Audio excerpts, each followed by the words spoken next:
In this video, I will show how to create OMR sheet in Microsoft Word.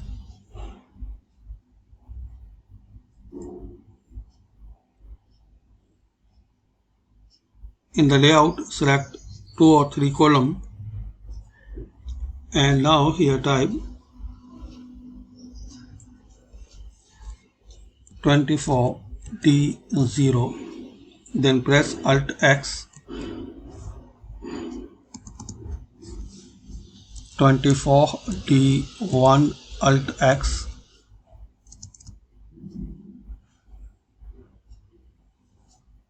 24D2 D3 and Alt X,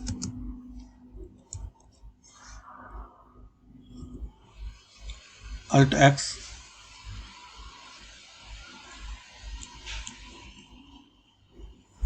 Now copy and paste here, press enter and Ctrl V.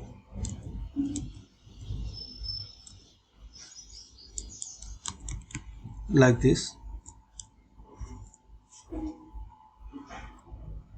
So thanks for watching.